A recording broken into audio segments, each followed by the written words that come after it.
বাইরে তো একদমই ইফতার করা হয় না, প্রতি বছরই আয়াতের বাবার সাথে একবার বা দুইবার বাহিরে ইফতার করতে যাওয়া হয়। তবে এই বছর গিয়েছিলাম নিজের বান্ধবীর সাথে, ছোটোবেলার বেস্ট ফ্রেন্ড আমার, যার সাথে আমি গিয়েছিলাম আজকে কারওয়ান বাজারের ওদিকে। মেট্রো রেল দিয়ে চলে গিয়েছিলাম কারওয়ান বাজার। নেমেই দেখলাম অনেক সুন্দর বুফেট সিস্টেমের অনেক ধরনের খাবার। এখানে কাবাব থেকে শুরু করে শিক, নান, চিকেন ফ্রাই, চিকেন সাসলিক থেকে শুরু করে এভরিথিং সবই পাওয়া যায়। ইফতারি আইটেম ভাজা পোড়াও আছে। তো গিয়ে মনটা পড়ে গেছে খাবারের আইটেম দেখে, হয়তো টেস্টটা অনেক মজার হবে। তো আয়াত তো ছোটো মানুষ, ও তো ইফতার এখনও ঠিকভাবে বুঝেই না। তারপরও ওকে বলেছি যে এখন না খেয়ে পরে খেতে। তারপর ওর অনেক খেতে পেয়েছে দেখে ওকে টুকটাক কিনে দিলাম।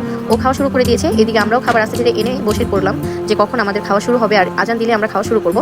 মূলত আমরা এখানে গিয়েছিলাম ফ্রাইড রাইস আর গ্রিল খাওয়ার জন্য, তো সেটাই নিয়েছি। সাথে ছিল ভেজিটেবল, এটাও কিনেই নিতে হয়েছে, আলাদা নেওয়া হয়নি। সব এখানে প্রত্যেকটা আইটেমই কিন্তু বিল দিয়ে কিনে নিতে হয়, ওনারা এক্সট্রা কোনো সার্ভিসও দেয় না। প্লাস এখানে কোনো ওনাদের সসও নেই যে আমরা সস দিয়ে খাবো। তো যাই হোক, খাবার মূলত টেস্ট খুবই ভালো ছিল, আমি বলবো যে একদম 10-এ 9। তো আপনারা সবাই গিয়ে ট্রাই করে দেখতে পারেন, ইফতারি হিসেবে আইটেম কিন্তু একদম বেস্ট। তো আল্লাহ হাফেজ। ভিডিওটি যদি ভালো লাগে অবশ্যই লাইক করবেন, শেয়ার করবেন, কমেন্ট করবেন, আর অবশ্যই বেশি বেশি লাইক করবেন।